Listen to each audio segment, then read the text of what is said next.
Superman es, sin duda alguna, una de las películas más importantes del 2025.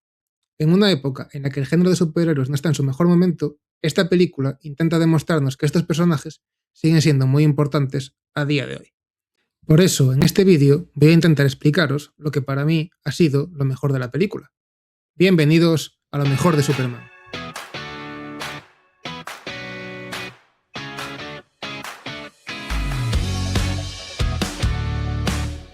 Uno de los principales objetivos que han tenido todos los estudios de cine en los últimos años ha sido crear su propio universo cinematográfico. De hecho, la que más lo ha intentado ha sido Warner, la dueña de Superman. Creo que todos tenemos claro que Warner no contrató a James Gunn para dirigir Superman, sino que lo contrataron para construir un nuevo universo cinematográfico de DC. Y Gunn, la verdad, que se tomó este trabajo bastante en serio. Y por eso, en esta película hay un par de decisiones muy interesantes que si las pillas te das cuenta de que este tío es un genio. Vamos a verlas poco a poco.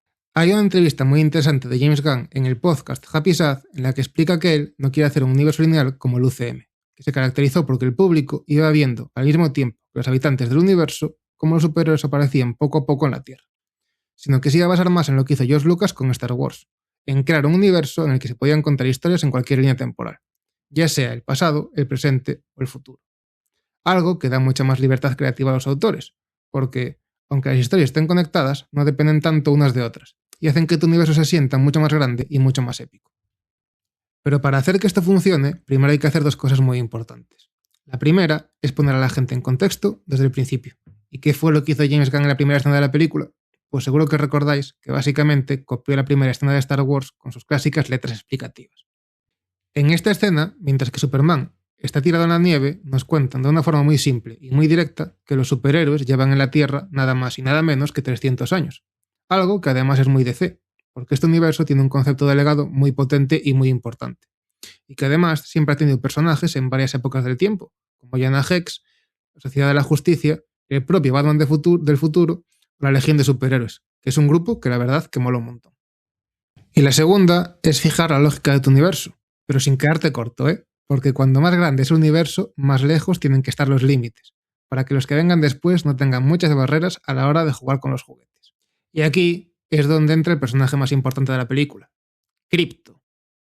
Krypto está en la película por varios motivos, porque James Gunn siempre mete animalitos en sus películas para vender muchos peluches, pero sobre todo para jugar con un concepto clave del cine de fantasía y ciencia ficción que se llama suspensión de la incredulidad. La suspensión de la incredulidad es, básicamente, el pacto que hacemos espectador y película para aceptar cosas que no son reales siempre que sean coherentes, y así poder disfrutar de la historia. Por ejemplo, sabemos perfectamente que los perros no vuelan, pero decidimos creerlo mientras dura la película. Y la verdad es que no se me ocurre ninguna forma mejor para poner en contexto a la gente de que este universo DC iba a estar sacado tal cual del cómic y que iban a poder pasar cualquier tipo de cosas locas que meter a un perro con capa y superpoderes. Gracias a Krypto, James Gunn puede meter kaijus y universos de bolsillo sin necesidad de explicarlos, porque las cosas superheroicas, después de 300 años, son normales en este universo, igual que lo son para nosotros, después de haber visto como unas 300 películas de superhéroes.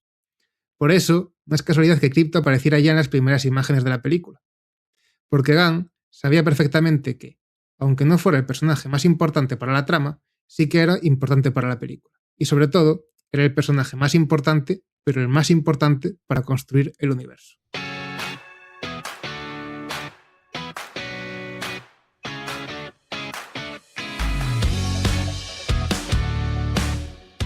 Ahora voy a entrar en polémica, porque voy a defender la fotografía de la película. Sé que hay mucha gente diciendo que la fotografía es horrible, y no les culpo. Hay un plano feísimo de Superman volando, y el diseño de los trajes deja mucho que desear. Pero yo creo que la fotografía, más que mala, no es convencional. Y el motivo es que, aunque en la promoción de la película nos engañaron diciendo que sí que las había, la película no utiliza cámaras IMAX, que son las que se usan normalmente en el cine comercial para que las peleas parezcan mucho más grandes que la vida. Pese a que las cámaras IMAX hacen que todo se vea más espectacular, tienen una desventaja muy importante, que es su tamaño, lo que hace que sean mucho más complicadas de manejar. El equipo que trabajó en la película tenía muy claro que quería que la acción fuera muy fluida y natural, y por eso tuvieron que tomar la decisión arriesgada de prescindir de estas cámaras para el rodaje y sustituirlas por otras mucho más pequeñas y manejables. Esto hace que la acción sea mucho más inmersiva, algo que se ve muy bien en la escena de la pelea en el estadio de fútbol americano, en la que hay algunos golpes que parece que nos van a dar directamente a nosotros en la cara, y eso la verdad que mola bastante. Y también hay algunos golpes, como el puñetazo que le da Superman a uno de los secuaces de Luthor, que parecen sacados directamente de una splash page de un cómic. Además, estas cámaras más pequeñas captan mucho mejor los colores, lo que no solo hace que los colores de los trajes se vean muy bonitos, sino que también ayuda en las escenas más pequeñas y personales, que esta película tiene un montón. Porque como las cámaras IMAX están pensadas para el espectáculo y su tamaño es muy grande, cuando se rueda en espacios pequeños las caras se deforman un poco y las distancias se ven raras. Por eso, en una conversación en interiores, los personajes pueden parecer demasiado separados o con proporciones poco naturales. Y teniendo en cuenta que James Gunn es un director que mete muchísima conversación y que uno de los principios fundamentales de esta película era darle normalidad a las cosas que no lo son, creo que utilizar las cámaras IMAX fue una decisión acertada, aunque por supuesto se puede mejorar para la secuela.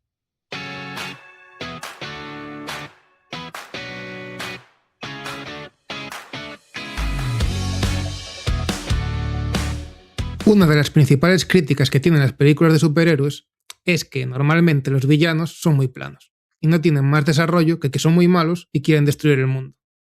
De hecho, muchas veces los guionistas son tan vagos que el malo solo es el héroe con un traje de otro color. Y sin embargo, en esta película, la interpretación que hizo Nicholas Hoult del Lex Luthor gustó mucho. Y eso creo que está relacionado con algo muy interesante que dijo Loulogio en el podcast 3 de Cine sobre el conflicto emocional. Cuando yo vi la muerte de Tony Stark, dije, me han robado el momento. Yo quería emocionarme y han hecho todo lo posible para que me sude la polla. ¿Por qué? Porque Tony Stark se suicida ante el ataque de Thanos. No de Thanos, de Tonos, del primo imbécil de Thanos. Porque recordemos que para que haya epicidad, al menos en mis libros, tiene que haber conflicto emocional. Eso lo decía, sí, muy bien dicho, Vigalondo. Si el villano y el héroe, uno es bueno y el otro es malo, solo son negocios. Tiene que haber implicación emocional. El mismo Thanos, cuando se enfrenta con la Bruja Escarlata, le dice, no sé ni quién eres. ¿Cómo me va a emocionar? ¿Cómo me va a parecer épico que este señor ni le va ni le viene lo que está pasando y los que están enfrentando con él? Tanto en los cómics como en esta película hay dos cosas que caracterizan a Lex Luthor. La primera es que es un tío muy inteligente que siempre tiene todo bajo control. Y la segunda es que es alguien muy egocéntrico que se cree el mejor del mundo y que no soporta que haya nadie mejor que él. Y es aquí donde está el conflicto emocional. Lex no tiene envidia de Superman. A él le da igual que Superman pueda volar o lanzar rayos por los ojos. James Gunn dijo en una entrevista, con muy buen criterio, que Luthor no odia a Superman porque sea malo o porque crea que va a destruir el mundo, sino porque sabe que es bueno y que eso es lo que lo hace mejor que él. Y esto es algo muy humano, porque Lex, al igual que todos nosotros, necesita sentirse especial. Normalmente, las personas medimos nuestro valor en comparación con los demás. Mientras sentimos que estamos en el mismo nivel o incluso por encima, no tenemos problemas con ellos.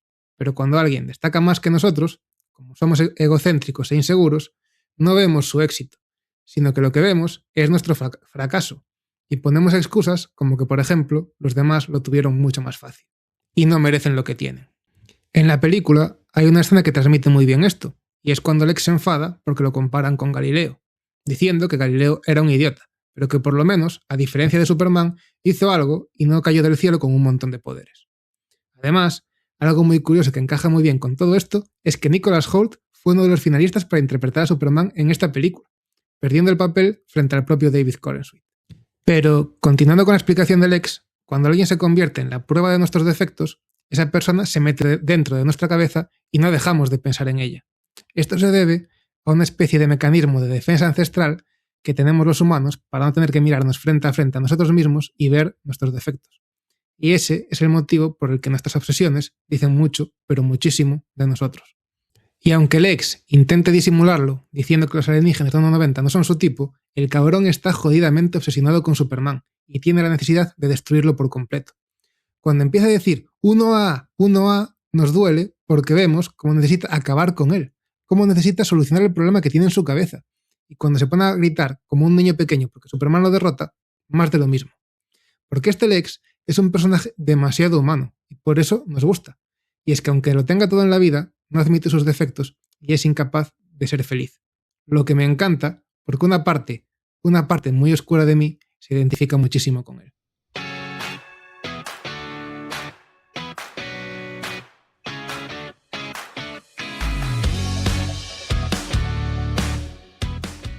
Si hay una cosa que me flipa de las grandes sagas es cuando los villanos tienen desarrollo y no se quedan en ser el malo de turno.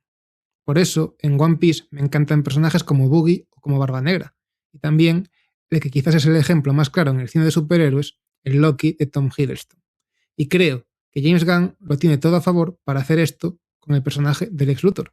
Y el motivo, más que ser lo que nos cuenta, es lo que no nos cuenta. Como somos curiosos, queremos saber más de un personaje o de una historia cuando hay un misterio por resolver. Y en el caso de Lex, como Gunn va a la esencia del personaje y lo caracterizó sin necesidad de contarnos su pasado, que es de los más interesantes de DC, dejó sin tocar un montón de cosas que se pueden explorar en un futuro. Os las cuento muy rápido. Primero, su relación con su padre, que era un borracho que les pegaba a él y a su madre, y que además luego descubrimos que era un gran científico que investigaba sobre el pasado del universo DC al que le borraron la memoria. También está su relación con el detective marciano, que cuando eran niños era su mejor amigo. También fue un superhéroe en Metrópolis antes de que apareciera Superman y se enfrentaba a un grupo de científicos malvados. E incluso, durante un tiempo, se convirtió en Apex Lex, que era uno de los seres más poderosos del universo. E incluso llegó a ser el presidente del gobierno y a tener una hija. Como veis, Gunn se guardó un montón de cosas sobre su origen, que seguro que vamos a ver en la secuela, en la que estoy convencido de que va a seguir desarrollando a este personaje. Man of Tomorrow va a ser buenísimo.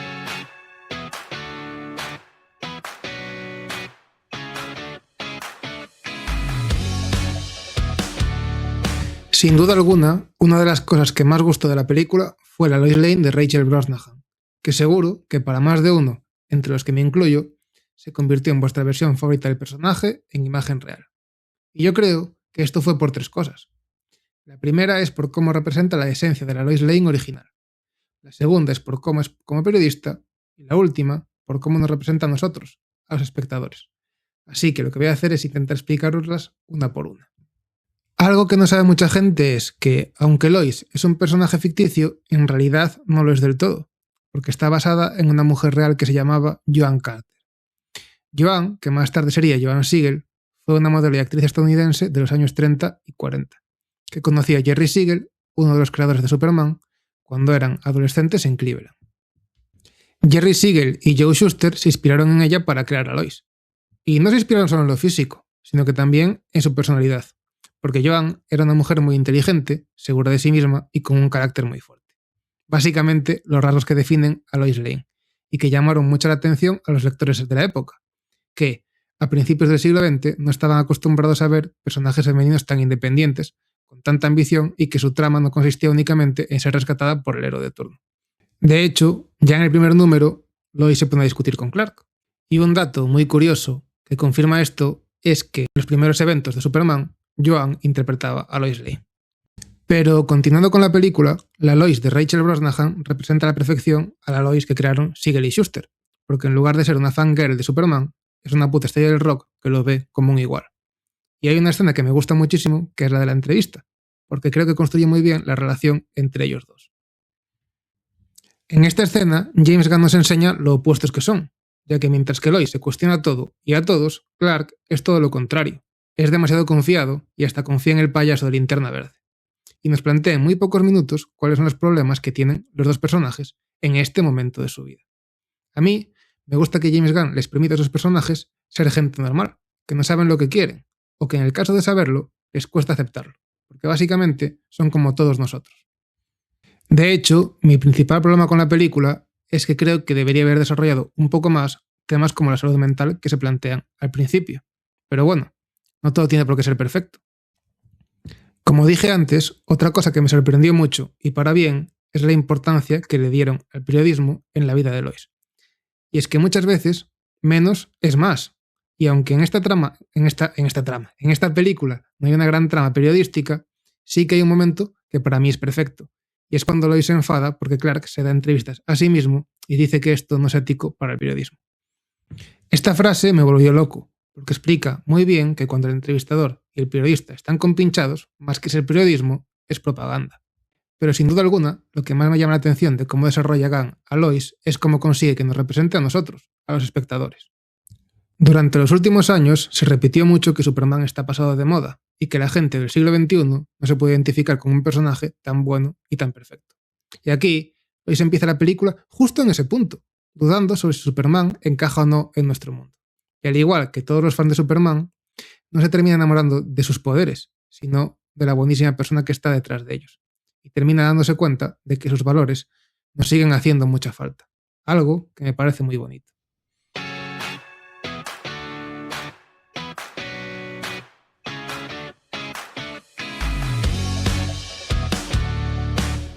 Voy a intentar hacer esta parte lo más corta posible, porque seguramente sea el único fan de Jimmy Olsen en el mundo. Pero tengo que mencionarlo, porque creo que hay momentos en los que se roba la película y me gustó mucho como lo escribió James Gunn. Jimmy es un personaje que se caracteriza porque le pasan cosas muy locas y sale airoso de ellas de formas sorprendentes. Y también por ser un Don Juan. De hecho, creo que tiene el récord de ser la persona que más veces se casó en los cómics de superhéroes. Jimmy era famoso porque sufría cambios muy bestias en casi todos los números, como por ejemplo convertirse en una tortuga gigante. Su serie de cómics, que se llamaba Jimmy Olsen, el amigo de Superman, era una especie de laboratorio donde los guionistas probaban ideas muy locas que no afectaran a la historia principal de Superman. Y aunque en la película no vimos mucho de esto, sí que nos deja muy claro que Jimmy es un imán de problemas. Y que conociendo a James Gunn y viendo que ya hay una serie anunciada, estoy seguro de que en un futuro, al igual que pasó en los cómics, la serie de Jimmy va a servir para meter todo tipo de locuras muy locas que no se atreve a meter James Gunn en las películas. Y por cierto, hay un rumor en Metrópolis que dice que Jimmy y Luthor son primos, pero no se lo digáis a nadie.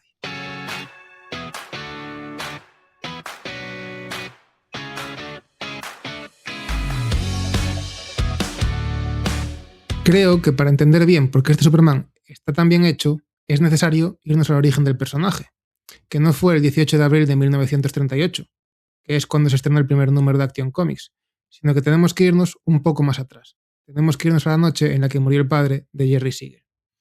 El padre de Jerry Siegel tenía una tienda de trajes de segunda mano, y en mitad de un atraco le dio un ataque al corazón y falleció. Esto marcó de por vida a Jerry, que de aquellas era un friki preadolescente muy creativo, que se pasaba las noches soñando con un hombre de acero que hubiese salvado a su padre. Por eso, está muy claro que Superman es alguien que se dedica a proteger a las personas y a las ardillas, y que cuando aparece en medio de una pelea, la gente se pone tranquila, porque sabe que todo va a salir bien. Superman nunca lucha para derrotar al villano, él lucha para salvar a la gente. A él le da igual demostrar que es el más fuerte, sabe de sobra que lo es, y aunque no lo fuera, tampoco le importa. Ser o no el más fuerte es una tontería. Un héroe no necesita ser el más fuerte, porque para ser un héroe simplemente hay que utilizar los dones que la vida te ha dado para ayudar a los demás. Y eso, aunque lo pueda hacer cualquiera, no todos lo hacen. Durante los últimos años, con la excusa de que Superman estaba pasado de moda, Hollywood nos ha bombardeado con versiones malvadas del personaje, que lo único que tienen en común con él son su origen y sus poderes, pero que no tienen en cuenta lo más importante, que es que Superman siempre está ahí para ayudar a los demás. Mucha gente critica que el Superman de David Corenswet es un perdedor. Dicen que está mucho más tiempo tirado en el suelo que volando. Y yo no digo que no sea cierto, de hecho, me parece que lo es, pero tampoco lo veo como algo malo. Porque este Superman se levanta y le echa más cojones que ningún otro, porque muchas veces para triunfar hay que caer y levantarse, y sobre todo, no dejar nunca a nadie atrás. Esa es la historia de Superman. Y por eso me parece muy interesante que en la peor época reciente del cine de superhéroes, James Gunn los haya tenido lo suficientemente grandes como para traer de vuelta a un superhéroe así. Porque nos demuestra que en un mundo como el nuestro, que no es perfecto, en el que todavía hay mucha gente pidiendo ayuda, nos sigue haciendo falta alguien como Superman.